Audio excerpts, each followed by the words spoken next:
It's the middle of 1942. The Soviet Union is struggling to repel a major German offensive in southern Russia. The US is victorious at the Battle of Midway. But the British campaign in North Africa is at a crossroads. The so-called Desert Fox, Erwin Rommel, has driven them out of Libya and pushed the British 8th Army into Egypt. Yet two battles at El Alamein on Egypt's northern coast pushed the advance to a halt. A brutal standoff throughout July ends in stalemate, but sees the Panzer Army Africa stopped in its tracks. And just 3 months later, beginning on the 23rd of October, the charismatic and controversial Lieutenant General Bernard Monty Montgomery secures the British Army's first decisive victory against the Axis, one which boosted morale and helped change the war.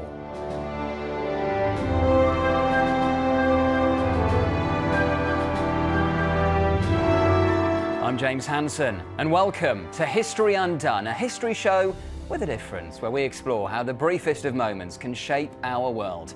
Each episode will focus on a different historical battle, but with the help of our experts, we'll examine how split-second decisions at critical junctures tip the balance with dramatic consequences. All you have to do is watch, share and subscribe to History Undone with James Hansen on YouTube. Today, it's the second Battle of El Alamein, a 13-day-long fight and a true turning point for the British during the Second World War. So much so that Winston Churchill claimed, "Before Alamein, we never had a victory. After Alamein, we never had a defeat." Joining me once again today are the historian and researcher at the Tank Museum, Chris Copson, and the historian and author, Rear Admiral Dr. Chris Parry. Welcome to you both. Now, as you can see in front of us, we have a map of the entire theatre of war in the Mediterranean and North Africa. Chris Parry, to start with you, just talk us through what's happening in the war at this point in 1942. We should point out El Alamein itself, which we'll talk about in more detail, is just there. But give us a sense of the state of play at this point. Well, let's have a run round the Mediterranean from west to east. If we go out to the west, we've got the British garrison and base here at Gibraltar. Spain is trying to stay out of the war. Franco and the foreign minister are desperate that Spain shouldn't be dragged into the war. The whole of North Africa here is under the control of Vichy France, which of course is subject to German control. But in Tunisia here, you have a German Panzer Army, the 5th Panzer Army, sitting here. Vichy France here in the green, as you can see, the rest of France dominated by the Germans. Germany itself, Italy, of course, under Mussolini, including Sicily and Sardinia. The Balkans dominated by the Germans and the Italians, particularly in Albania. Crete held by the Germans with substantial air and ground forces there. Turkey currently neutral, but obviously will look to its advantages and interests depending on what happens. And you've got essentially the Panzer Army Africa Corps and a large number of Italian divisions holding this area that is in purple here. And as you can see, the British have been pushed back all the way from Tripoli, which is there, through Benghazi, defeated at Tobruk here very badly, and Gazala, a battle here on the coast. And they're sitting in what is actually a very good defensive position here by El Alamein. But look how close El Alamein is to Alexandria and the Nile Delta here, where all the British bases are. They've also got vast logistic stocks, which Rommel's got his eye on. A large proportion of the British Mediterranean fleet is here. And of course, you've got the Suez Canal as well. So Rommel has made his way all the way across here. And let's get some idea of distances. That's about 950 miles from Gibraltar to Malta, and about another 820 from Alexandria to Malta. And what we can see is the critical importance of Malta here, sitting in the middle of the Mediterranean. It's very close to Sicily, but we've got air force and submarine forces there able to interdict the supplies that are coming to the German and Italian armies and air forces from Italy and from Crete. But you can see that British forces are under severe pressure from not only the Luftwaffe here in Libya, but also the Italian Air Force, the Regia Aeronautica, and also substantial aviation assets here in Crete. So this is not just going to be a ground battle. This is going to be a very, very tight air-ground battle as well on both sides. And I've just mentioned that what's just arrived here in Egypt is a large number of US heavy bombers as well, and they're going to play a part in the battle. And we'll zoom in and talk about the battle itself in just a moment. Chris Copson, to bring you in, I suppose what makes this so crucial is that, were the Axis powers to win this battle, potentially they could have been able to connect up the Caucasus with North Africa and the Middle East. That's entirely right. The whole thing about El Alamein, the place itself is a nothing. It's railway, halt it's on the coastal railway, but it's only 50 miles from Alexandria, and that is really too close to comfort. That is the distance that the British Army, the Eighth Army, has been forced back. We go back any further, we're actually going to be shoved into the Nile Delta, and things could get very, very difficult indeed. It's absolutely vital that we defend Alexandria, and we importantly keep the Suez Canal open and access to the Persian oil fields. If that goes wrong, the effect on the war could be really quite catastrophic. Well, there we are. That's the wider picture in October 1942. Let's zoom in now. Let's focus on the Second Battle of El Alamein.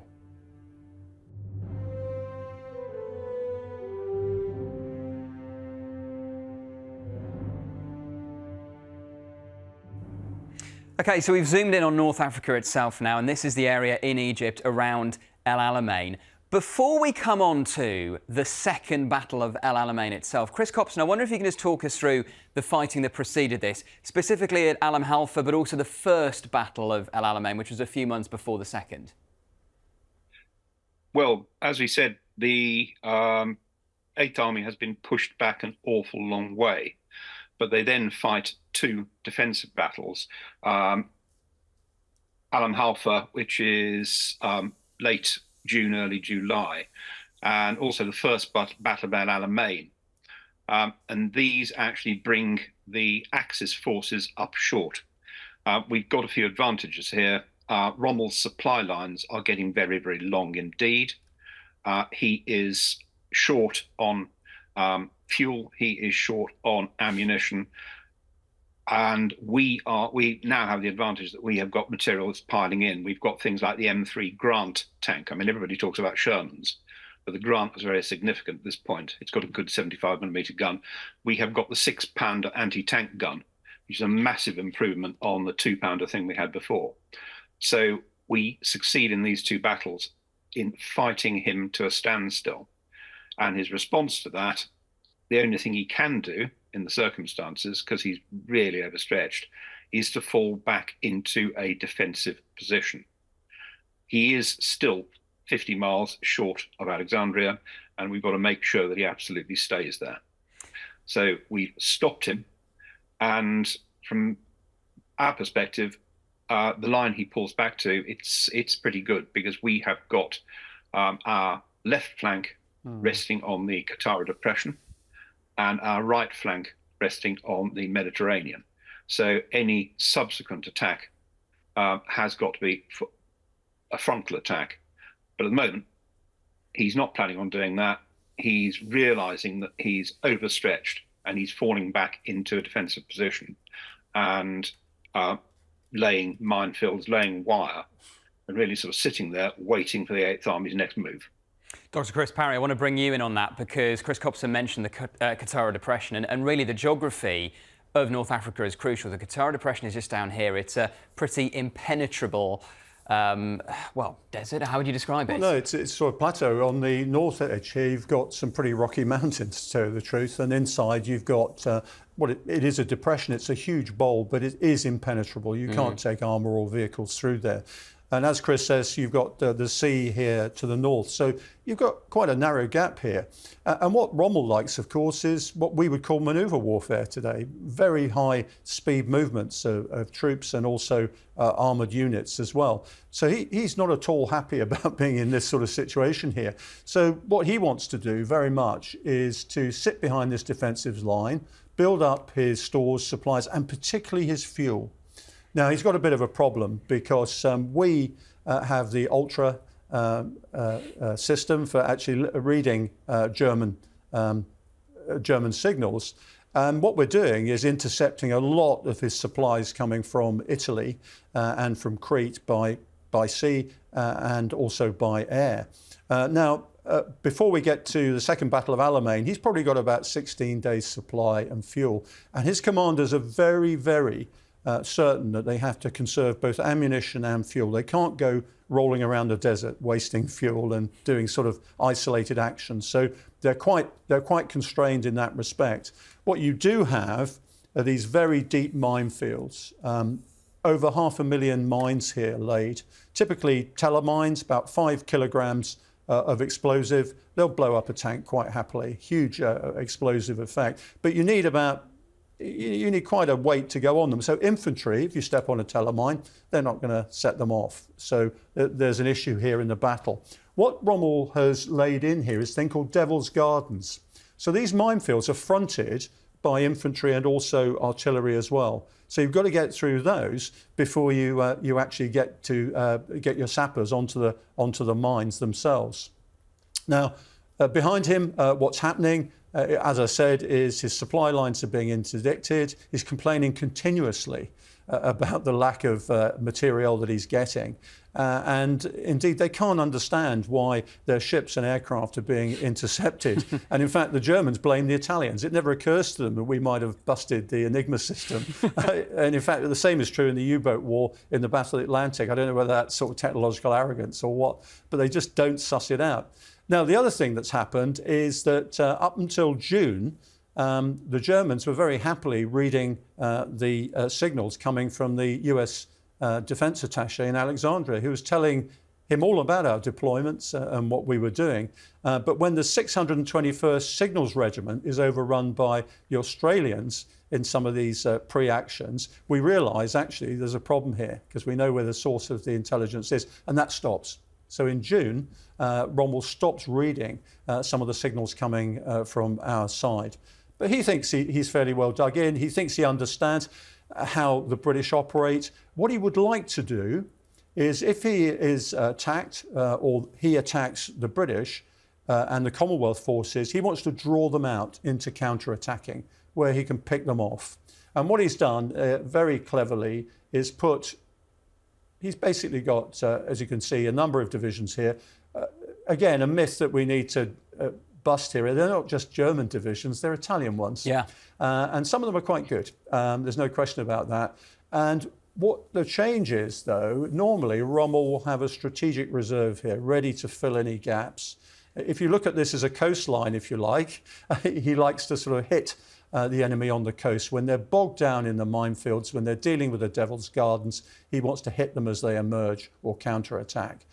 So you've got the 15th Panzer Division backed up by the Littorio Division on the Italian side. You've got the 21st Panzer Division with the Ariete Division. And there's always a lot of jokes about Italians running away and all that sort of thing. These are quite good units. And of course, they're clutched into the Africa Corps system. And so a reasonable opponent. And we should say as well, not just the Germans and the Italians fighting for the Axis, but also for the Allies, not just the Brits, but you've also got the Australians, you've got the New Zealanders, the South Africans as well. And in the middle, you've got the Indians. Good point, absolutely. Yeah, South Africans in the south as well. We should touch on Montgomery because, so much of his legend is intertwined with what happened at El Alamein. But of course, he was brought in just shortly before the second battle. Yeah. So it shouldn't have been Montgomery. It should have been a lieutenant general called Gott. And essentially what happened there is the Germans intercepted the signal that showed what flight he was on. And he was shot down by two Messerschmitts, 109s. And in fact, the aircraft landed safely.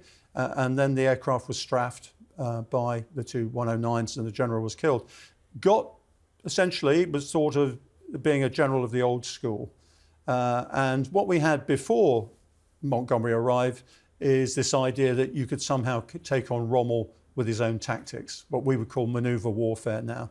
And there was all this cry about fluid warfare. When Montgomery arrives, he said, we're not doing that. We're going to use our mass. We are going to actually concentrate. And he absolutely forbids counterattacks. But what Montgomery brings, he brings order, he brings discipline, he brings enthusiasm. One of the things that happened before Montgomery arrived is a circular went round from the British High Command here saying nobody is to mention Rommel. Okay? And Rommel had become an excuse for inefficiency and incompetence. So, it's not the fact we're inefficient, not the fact that we're not doing our job properly. It's because Rommel, he's got this tremendous legend, he's got this power over us, mythic status. And in fact, when the Auchinleck sent the message round saying nobody's to mention Rommel, he put on the bottom, P.S. I am not jealous of Rommel. But when Montgomery arrived, he said, right, we're not doing any of this. We are not doing fluid warfare, as it was called. We are going to concentrate our mass. I'm going to make you very efficient. You're going to be properly trained. I'm not putting up with anybody who can't do his job. He's thought of as a bit of a martinet, but everybody at the time said an absolute breath of enthusiasm and energy went through the British and Commonwealth armies the minute he arrived. And Churchill, coming back from Yalta, actually noticed the difference, because on the way out he visited the army here in North Africa, and he noticed the difference within 10 days that Montgomery had made. So Chris Copson, let's come on to Montgomery's plan, which I suppose you could break down into three parts: Operation Lightfoot, then you have what's known as the Crumbling, and then you get on to Operation Supercharge. Talk us through Monty's plan. Right. I mean, just to sort of reiterate what Chris Parry was saying, Monty is inspirational in the way that the general before had gone. He got a technique. He would come across a mass of troops, order his staff car to stop, stand on the bonnet and talk to them in a totally informal but inspiring way. Rommel had his own persona. I mean, Rommel is he picked up legendary status in the First World War at Caporetto. Then in the campaign in France in 1940, he's got the reputation of being a soldier leading from the front. Monty is different. Monty is an absolute planner, but he has got this inspirational edge. And the whole thing about Alamein is, I mean, it didn't all go to plan. It is a brutal slugging match. There's no two ways about it. It always was going to be. But Monty had everything nailed down in terms of detail, in terms of overwhelming strength, and he made sure he was in a position to take on Rommel and nail him. Now, it actually runs into 5 phases. The first one... Chris, before you start, it's worth mentioning Rommel's not here at the start. It's von Stummer, yeah. He's not actually here. Right. Yes, on the 23rd of September, Rommel goes back to Germany because he's got hypertension, he's got high blood pressure, he's got stomach pains. Understandably. Which all seem to evaporate when somebody says, look, we'll get one of your subordinate generals to take charge. They all seem to disappear. But at the time, they bring a general in from the Russian front called Stummer, and he's actually in charge at the start of the battle. And that's quite significant, of course. These are Rommel's plans, but Stummer is actually in charge. And that's a key point, and we may come back to that later when we start undoing the history. What if Rommel had been there from the start? But sorry, Chris Copson, continue. Yeah. No, as Chris has said, Rommel is actually in a sanatorium in Germany. Stummer is put into mind the shop. But Rommel is forced to come back because the first time Stummer comes under shell fire, he's going forward to inspect what's going on. He's actually quite aware that the initial phase of the attack isn't that serious, but he has a heart attack and dies. So Rommel is then forced to return. The battle, as I said, 5 phases. So the first one, Op Lightfoot, is the break-in. Now, Chris Parry's been talking about the devil's boxes. These are dense minefields wired up with gun screen at the back. What you need to crack those is the infantry go forward. Infantry don't set off telemines. You need over 100 pounds of pressure, as in the weight of a tank or another vehicle, in order to set one off. So 30 Corps infantry move forward, followed by the armour of 10 Corps. Op Lightfoot is a reference to that fact that the Telemines, the infantry will go forward.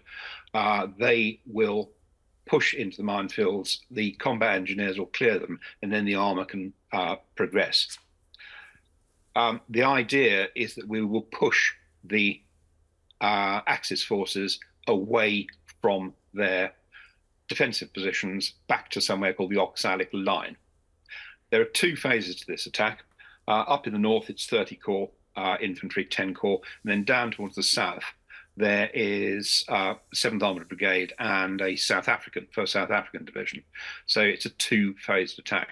That is the initial phase of 2nd El Alamein, but it doesn't go quite to plan. The minefields are very dense, and we are having difficulty actually penetrating them. It's taking a lot longer than it should be. Once we do manage to get at least substantially through the minefields, and it's taking 2 or 3 days, phase 2 is the crumbling. And that really is down to breaking down the Axis forces. And a lot of this is carried out by artillery bombardment by the Desert Air Force. And there is the first major tank engagement. It's inconclusive, but over 100 tanks are destroyed in that engagement. This is not very nice arithmetic, but it puts us on the upper hand because it means that we are more easily able to replace our tanks than Rommel. Rommel's got finite resources. We can keep piling stuff in. And on the tanks, we should briefly say, I mean, given your expertise, Chris, at the Tank Museum, this is 1942. This is kind of the debut of the M4 Sherman. Yeah, and the Axis tanks, they have the Panzer III, Panzer IV. They've both been upgunned. I mean, they're reasonably good designs, but they are pre-war. We have had the M3 Grant, but now we've got the tank, which is one of the tanks that wins World War II. We have got the M4 Sherman. And the Sherman has got numerous advantages. It's got a good 75mm gun. It can deliver either high explosive or armor-piercing rounds. But most importantly, it's good to crew and it's reliable. This is a tank that when you press that big red button in the morning, it will actually roar into life. And that is a big thing when it comes to armor. British tanks up to that point have been really very, they're not reliable. The Sherman is a whole new kettle of fish. And before we come on to really where the battle is won, which is Operation Supercharge, Dr. Chris Parry, how is Rommel responding to what Monty's doing? Sorry. Well, what he's trying to do is obviously coordinate his forces. As we mentioned earlier, you've got two divisional groups behind here, each comprising an Italian and a German panzer division. And initially what he does is commit, as you can see, one of his panzer divisions and the Littorio Italian division here to try and stem the tide here. He's also thinking of bringing up 21st Panzer Division and the Ariete Division from the south, as you can see there. His air force is taking quite a bit of a pounding at this stage, and so as a result of Allied artillery, most of his supply and logistic chains behind. So as Chris mentioned, Montgomery wants to crumble not just the front, but also what's going on behind as well. And at this point, because Stumme has been sort of killed, von Thoma, who is in charge of the Africa Corps, is in the front line effectively, away from Rommel's headquarters, trying to stem the tide of these infantry divisions coming through. And they know from reconnaissance already that there are two armoured divisions waiting to come from behind as well to come through those gaps. They've already seen that the secondary attack to the south is pretty much a holding action or a feint, and they know that everything is happening in the north itself. What Rommel has is a line of anti-tank defences, and these essentially take a heavy toll of quite a lot of our armour. So you've got the famed 88mm anti-aircraft gun, which the Germans have found is actually quite good against tanks. What is staggering is that from very early on, we found out that our 3.7 anti-aircraft gun, 3.7-inch anti-aircraft gun was pretty good against tanks, but we never use them. It's quite extraordinary when we see the effects. You've also got enfilade fire, as we said, coming from these Devil's Gardens. And so he's trying to stem the tide. But what you're seeing is relentless pressure by 6 divisions, basically attacking 4 heavy divisions and 2 light divisions, motorized divisions. And given the lack of fuel, lack of ammunition, the pressure starts to show. So Chris Copson, bring us on to how this battle was won. As we've been discussing, the infantry have cleared their way through the Devil's Gardens to open up a path for the tanks. How does supercharge play out? Well, the next 2 phases before supercharge, when you've got the crumbling, there's then the counter. And there's a lot of to and fro here. Rommel counterattacks. He pushes 15th Panzer and the Littorio division forward. That is frustrated. And then a few days later, 15th and 21st Panzer counterattack again. It's beaten off. But British attacks we're moving through trying to counterattack to attack on the kidney up at the top. We have a very, very hard time there. Some of it is just due to the confusion of war. You have troops moving forward, King's Royal Rifle Corps. They are digging in. They are presuming that they are actually on the kidney. In fact, they've got it's a geographical error. They're in the wrong place. But then we go through to phase 4, which is Operation Supercharge, and that starts with a massive aerial and artillery bombardment. 7 hours of aerial bombardment, 4.5 hours of artillery bombardment, during which 15,000 shells are fired. 9th Armoured Brigade then comes forward, but you've still got heavy losses. That German screen of anti-tank guns is still taking a big toll, but we are gradually abrading their defences, and we are overwhelming them. I mean, it's a slugging match. It's not pretty, but it's actually down to sheer numbers and material. And Chris, we actually sacrifice an armoured brigade, don't we? People say this is going to be suicide if we send this armoured brigade in, and Montgomery says, I know, but you've got to do it. Yeah, it was compared to Balaclava, a tank charging against a screen of guns. But there's nothing for it. It is the only way through. And of course, we have the advantage that we have much greater reserves that we can actually throw into the fray. So yes, we lose quite a number of tanks, but there are more behind. This is classically what Rommel doesn't like fighting. This is not Rommel's way of doing things. He likes manoeuvre warfare. He likes movement. He likes to be able to coordinate firepower and manoeuvre at the same time. So he's actually in a situation to which he's not used. Yeah. He's having to fight this attritional battle. Remember, he wasn't on the Western Front in the First World War, but this looks like the First World War, a real attritional battle. Montgomery has intended that to happen. So, Chris Parry, bring us to how this battle concludes, and because ultimately Rommel has to retreat. Yes, he does. He accepts that actually he hasn't got the fuel, he hasn't got the ammunition to actually manoeuvre at all. He's taking a bit of a beating. He knows it's the decisive action of the war. He actually says that to his troops before all this starts. So what he wants to be able to do is do an orderly retreat back to the German 5th Army in Tunisia. And he doesn't want to be harried on the way. Unfortunately, both sides are being very cautious here. Montgomery doesn't want to throw away the fruits of victory. He doesn't want to be subject to an attack, a counter-attack that he hasn't anticipated. So he's actually quite cautious. And what Rommel does is a textbook retreat in the face of the enemy. He gets away. He leaves the Italians very much to their own fate. And you've got stories of German troops actually saying to the Italians, give us your vehicles or we're going to shoot you. Yeah. And so poor old Italians, 3 divisions have to surrender because they just don't have the vehicles which the Germans have taken from them in order to retreat. So Rommel goes all the way back to Tunisia. And Chris, I think, can pick up the story and say why Montgomery doesn't actually pursue him. It's down to, Rommel's forces have been abraded. Operation Supercharge, it was nicknamed the hammering of the Panzers. We knock a lot of his tanks out. But the whole thing is, behind the scenes, there are other things happening. 5 Axis tankers have been sunk in various harbours, mainly Tobruk. So he's running short of fuel. In fact, by the 25th of October, I think he'd only got about 3 days of supplies left.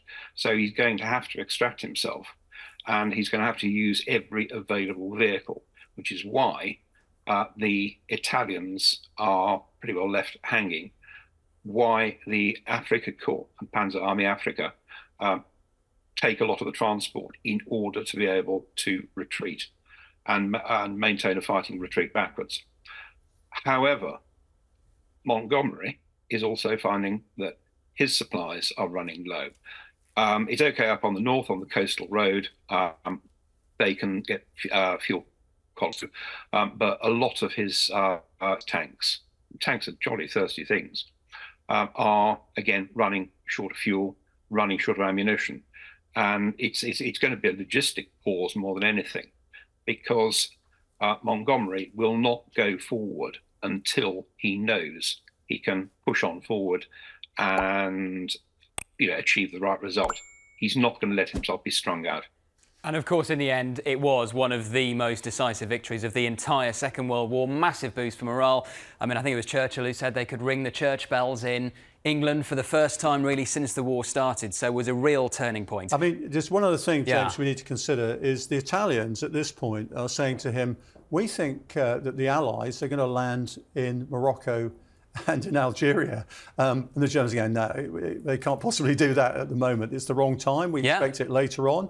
The Italians throughout are saying, we think we've got a problem out in the West. And of course, before the end of the battle, we have Operation Torch, which are the Allied landings in North Africa, at Casablanca, at Algiers. And that is November 1942. Yeah, it's the 8th of November they land, which is before the end of this battle. And of course, so as the Germans are retreating, they now have a 2-front war to face. So Rommel's thinking, I've got to get to the 5th Panzer Army in Tunisia. Hitler agrees with him. They have to fortify Tunisia. So they've got a new battle on their hands now.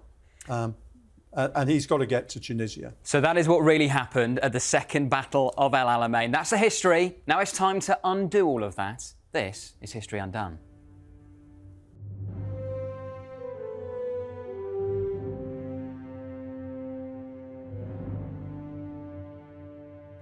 OK, let's start with a big what if. Chris Perry, I want to get your thoughts on this. Before we come on to sort of the long-term consequences had El Alamein gone differently, could it have gone differently? Let's say Rommel was there from the start. Let's say Stummer's not in charge to begin with.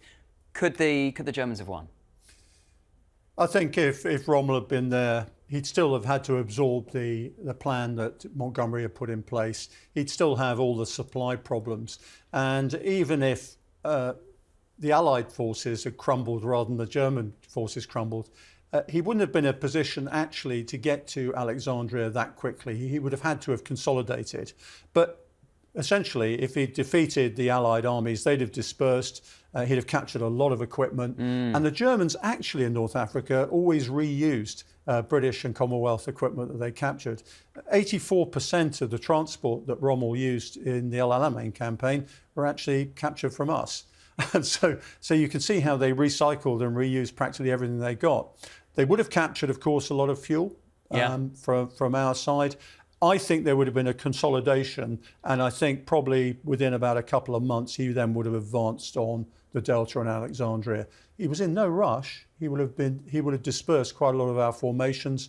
And I don't know what Chris's view is, but our ability to concentrate after that and actually put up a decent divisional defence across a broad front, because once you're through the Qattara depression, you can actually use quite a lot of this space here to the south as well. And of course, meanwhile, in Alexandria, you're not really in a position of defence. And with the bulk of the British Mediterranean fleet there, I think you'd have been getting up steam and departing pretty quickly. Well, Chris Copson, let's bring you in on that. I mean, had Rommel won at El Alamein, do you think, therefore, the Germans and the Axis powers just dominate all of North Africa? They push onto Alexandria, they control the Suez Canal, and then they've got control almost into the Middle East? Yeah, I mean, going back to the battle itself, I mean, Stummer, the guy who's there when it starts, is actually a competent general. he goes to inspect the front line and he realizes that there's a mild amount of panic, but is actually containable. I don't think Rommel's, even if Stumme had not had his heart attack, if Rommel had come back, I don't think it's necessarily going to really be that different. But had Eighth Army been defeated, had Rommel punched through, and as Chris said, inherited an awful lot of vehicles and fuel, it would have got very difficult indeed. Once they're thrown to the Delta, there is no fixed defence line. It's not a good defensive position like El Alamein. They'd have swept through, and they would have almost certainly taken Alexandria, taken the Nile Delta. And of course, once that is done, the Suez Canal is lost. And that is a really significant threat. I think the other thing, Chris, it's worth mentioning, of course, is how it would have affected Operation Torch. Because yes. Roosevelt was being advised all throughout, don't land in Algeria, at Algiers and Oran. Okay, just land in Morocco. It's too risky coming in here. We might hack off the Vichy French anyway. We were negotiating with the Spanish to make sure they weren't going to interfere. And of course, the Spanish were very nervous about their two enclaves of Melilla and Ceuta in Morocco as well. So Torch probably would have been delayed. So what you're talking about is a delay here coming across into Tunisia, the elimination of the 5th German Army, or indeed if Rommel had chosen to go west to deal with that. And then, of course, the whole invasion of Sicily and Italy then is delayed quite significantly. And it may well have been that the war aims would have been limited for Operation Torch at that stage, or indeed have been abandoned. I mean, that's a massive thing. Chris Copson, do you want to come in on that? Yeah, I think it's possible. The whole idea with Torch is they are landings that will eventually link up with Eighth Army. Mm-hmm. If Eighth Army is no longer a factor, Torch might just not have happened at all. And that changes the whole dynamic in the Western Med. If there is no longer a significant British presence in North Africa, if Egypt has fallen, it might have been quite tempting for the Spanish to come in. Because, of course, they had been, Franco is there because he had been put in power effectively by German assistance, German Italian assistance. So he is very pro-fascist. It's possible that he might have thought, well, okay, this is a good point to jump. We will come in and we will close the Western Mediterranean to the Royal Navy. The other thing, of course, the other thing is Malta immediately becomes incredibly vulnerable. It's always been a wonder to me why the Germans and the Italians didn't eliminate Malta in the first place, but now is the time to do that. So that disappears. The other one, of course, Chris, is Turkey. That's saying, well, I lost a lot of land and everything in World War I. Here's my chance to get it back again. So you might find that Turkey itself says, you know, we know the way the wind's blowing. And if the Germans come around here, if they mask Stalingrad and they bring their forces through the Caucasus, as we mentioned earlier in the programme, and you get forces coming up from the Middle East to converge on Iran, Hitler doesn't have to worry about the oil fields in Romania that he's hanging on to. He's got Iran. And we would have had to have put troops into Iran to defend that position because we got our own oil from there. And of course, if you are dominant in Iran, you can then interdict the Indian Ocean. You then bring the Japanese round, because what people forget is that one of the operations we did at the same time here was the Dieppe raid, which failed. So that's very demoralizing for a second front there. And we also tried to eliminate Madagascar, because we thought that if that were captured by the Japanese, then that would interdict the Cape route as well. Now, we had a situation once we got into Madagascar where we had a battleship torpedoed by a Japanese submarine, and quite a lot of merchant ships. 23 were sunk by Japanese submarines at that point. So our lines of communication, even then, are being stretched. If you shut the Suez Canal, then we're forced to go around the Cape. We know the Japanese are there. And of course, we're under pressure. The fact of life is that 1942 is a bad year for the Allies right up until Alamein. If Alamein goes wrong, everything else goes wrong.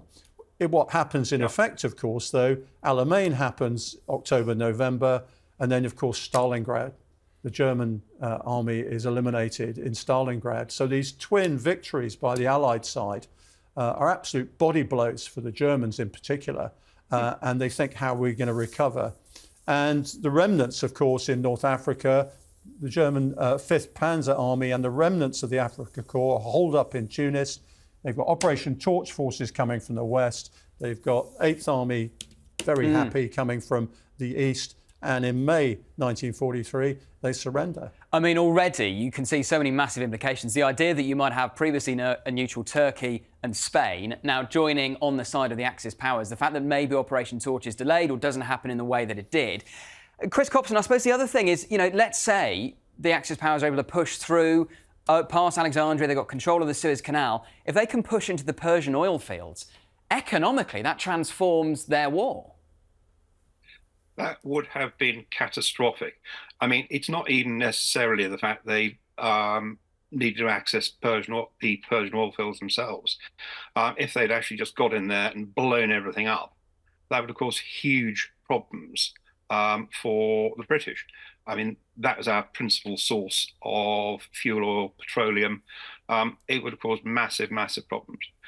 The other thing about that end of the Mediterranean and moving further forward into the is that it is a supply route through to the Russian army as well.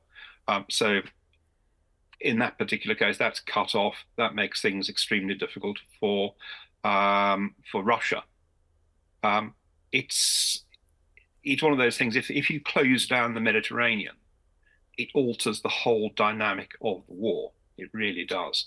Our links with India are strained. So we're fighting a campaign against the Japanese. Suddenly it takes 3 weeks longer to get from the UK, from the US, round into the Pacific. Well, do you think the Japanese would actually be able to successfully invade India, therefore, potentially? The Japanese, this is something not many people actually realise, the Japanese did get into India. They were stopped at Imphal and Kohima, but those are actually fought in Assam, which is a province of what was then British India. So it's quite possible they may well have done that. I did wonder about the idea of the Imperial Japanese Navy linking up through the Gulf. But as I think when I said that, I think Admiral Chris pointed out the fact they just had a hiding at Midway, so they probably weren't in a position to do that. And also they get bogged down in Guadalcanal as well, and the whole South Pacific campaign is ramping up at the time. I think there's a political aspect to this as well. If you look at what's going on in Parliament in Britain at the time, I just wonder if Churchill would have survived this one. I think part of his nervousness about replacing Auchinleck with Montgomery entirely is about my political survival, because if we have a crumbles here, then I think probably I would be on the way out. Well, let's play that out. So let's say Churchill goes, presumably because of internal pressure within the wartime coalition. So who replaces him, and how does that change British policy towards the war? Difficult to say, but the personal relationship between him and Roosevelt, of course, disappears straight away. Any relationship he had with Stalin, they've just been in Yalta together, of course, is compromised.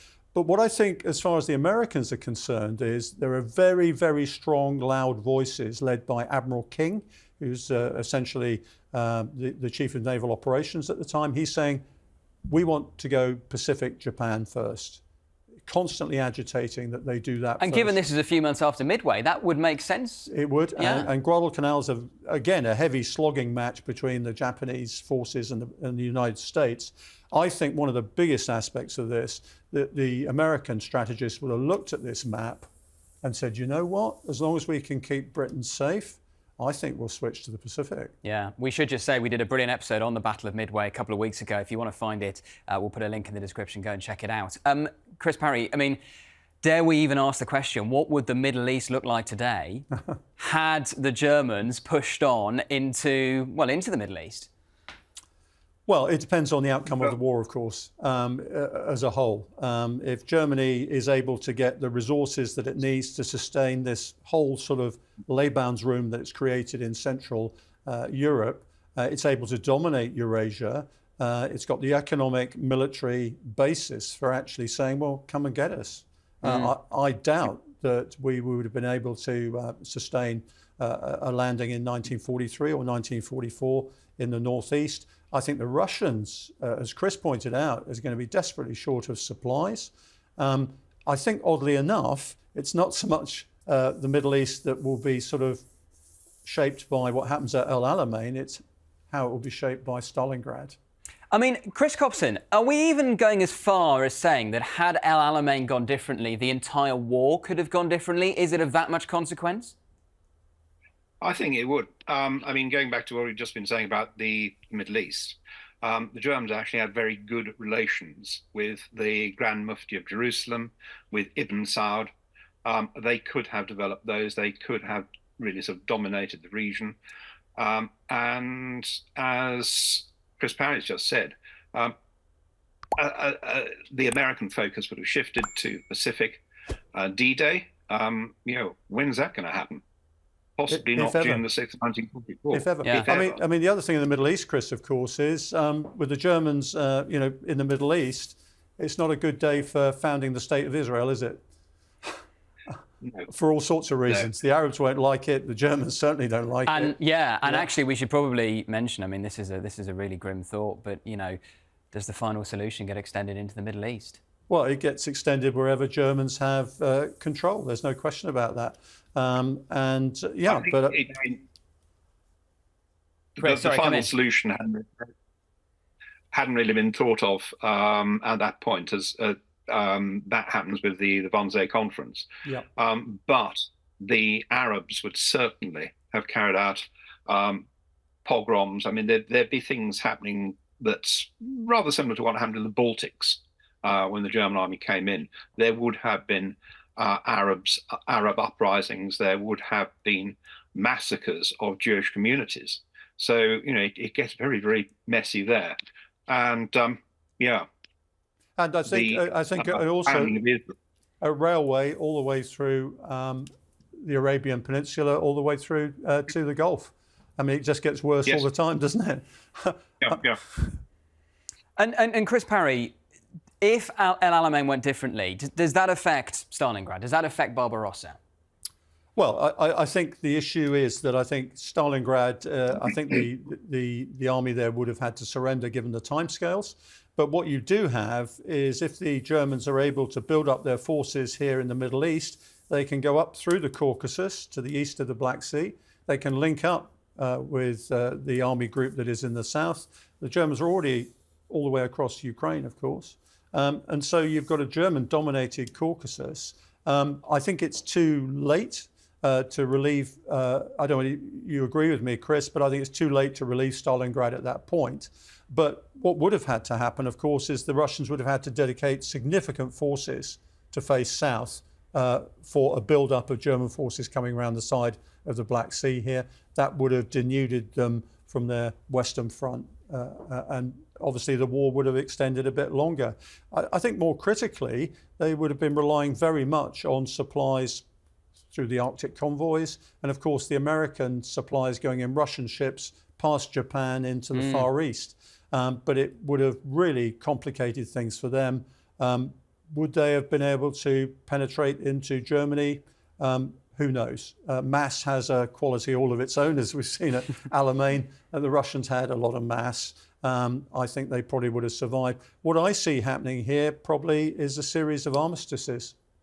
I think probably what would have happened here, Germany would have been so dominant, the Russians would have said, look, we'll get back the territory that we lost, and we'll come to terms so we can recover and maybe come again. I think Britain is in a very difficult position. I think the Americans, in all circumstances, would have made sure Britain was safe. But you're looking at a German-dominated Mediterranean continent. You've revived the Roman Empire, essentially. It's self-sustainable, self-contained. It's got all the resources. And Hitler's in power until the 1950s, goodness only knows when. Well, yeah, one of the things I point out is, given what it was, is actually Hitler was in power for less time than Tony Blair was. So it's quite interesting when you think about it. Not that we're making a direct comparison. Chris Cobson, do you agree with that? I mean, this is going way out on a limb here, obviously. I think it's entirely plausible. There could have been a massive German empire extending well into Eastern Europe. They'd have kept hold of Poland. The Red Army, certainly, if it had to start looking at areas south of the Caucasus, would have been a lot more thinly stretched. As Chris has just said, it could have really sort of totally changed the dynamic. It's really, you've got two battles here, Stalingrad and Alamein, that the whole war hinges on. Fortunately, they both went our way. If either or both had gone the other way, then things would have been massively, massively different. The war would have been strung out a lot longer. I mean, it doesn't bear thinking about in lots of ways. And Chris Parry, something we should mention is, of course, if El Alamein goes differently, you don't get the legend of Monty. No, you don't. I mean, he's a legend in his own lifetime, of course. And of course, he's very much a Marmite figure, depending on which time you pick. I mean, but the fact of life is, you've got to look at the total personality. You've got to look at the outcomes that he achieves. I actually met him when I was 8 years old. Wow. He came and visited our school, CCF, in the 1960s. And he actually said to me, "What do you want to do when you're grown up, young man?" And I said, "I want to join the Navy." And he looked at me and said, "Well, we've got some pretty good kit ourselves, you know, in the Army," and sort of moved on. But I said to him, "I want to join the Navy." Yeah. That's amazing. So, I mean, this is so fascinating because there are so many what ifs. There are so many counterfactuals that stem from this. Let's just explore a few more. So we're saying that the war almost certainly gets extended. There may be some kind of armistice. Hitler remains in power, even if he has to cede the territory he's gained in 1942 in Russia. I mean, what happens, for instance, with the Italians as well? That's probably worth mentioning. What happens with Mussolini, Chris Copson? That is I mean, Mussolini had eyes on a major African empire. Yeah. I mean, you've got the events that had happened in Ethiopia. I think there it's a question of, I mean, he is the junior partner in that alliance. How much Hitler would have actually allowed him to do? How much Hitler would have thought, well, actually, we don't really want the Italians in here. This is our strategic backyard. I think Mussolini would have doubtless gained territory. He would have been able to play it as the Roman Empire reconstructed. But I think that would have been, to a great extent, actually in the say of the Germans. How much they'd have allowed him to gain would really have been down to them. It certainly wouldn't be anything that they regarded as particularly strategically important. You've got to stress the personal relationship between Hitler and Mussolini was very close. Hitler always said, "Look, they're the original fascists." You know, so we look up to them in many ways in ideological terms. And we have to remember, when Mussolini was in deep trouble later on in the Italian campaign, Hitler goes out of his way to rescue Mussolini. So there's a very tight personal relationship there. My instinct is that the whole business of Italian Mare Nostrum, our sea, would have prevailed here. And Hitler would have said, "Look, you look after the Mediterranean. We need you to cover that. Build up your navy." And the Italian navy actually was quite good. It wasn't very well commanded or run, but actually it was a good navy. And I think Chris is right. The North African littoral here is very appealing when you look back at the Roman Empire. And all the ideology of fascist Italy is about recreating this Roman Empire. And that these provinces of Egypt, Libya, and Africa, as it was then known in Roman times, are very appealing to the Italians. So I think, you know, the Mediterranean would have been an Italian lake, while the Germans concentrated, I think, on their continental ambitions. And do you think we would look back in retrospect and say that it was at El Alamein that the British Empire fell, essentially? I mean, obviously it did break up after the war anyway, but would we look back at it and say it ended in 1942 with that defeat? Bizarrely, I think the way it would have laid down is we would have retained our empire if we could have got most of it back from the Japanese. I mean, that's the point. The Second World War is a great eroder of empires, as we know, and the transition from the British Empire to what we call the American post-war settlement is underway anyway, to tell you the truth. You know, as I said, I think we would have held out with American support in our island nation. We probably would have held on to India as well, but there's not much else, you know. Sub-Saharan Africa, yeah, we probably would have held on to that. Canada, the whole Commonwealth, I think, probably would have survived, but constantly under economic and strategic pressure from the Axis powers. We'll talk about the butterfly effect of history. Had things panned out differently here at El Alamein in the autumn of 1942, the implications could have been absolutely enormous. You could have America pursuing a Pacific First policy. You could have Churchill ousted in Britain. Who knows who might have replaced him and how the British policy towards the war may have changed. Hitler maybe in power into the 1950s and beyond. Italy dominating the Mediterranean, potentially Turkey and Spain removing their neutrality, coming into the war on behalf of the Axis powers. India, whether that falls to Japan, that's open to debate, but potentially that might have happened. Some really big implications, all stemming from one battle. That is what we love to do here on History Undone. I'm afraid that's all we've got time for today. My thanks to Chris Copson and Dr. Chris Parry for joining me. We will be back undoing more battles from history very soon. But in the meantime, remember to like this video and subscribe to the channel History Undone with James Hansen on YouTube. And you can also catch me presenting Frontline on Times Radio. That's it from us. Goodbye.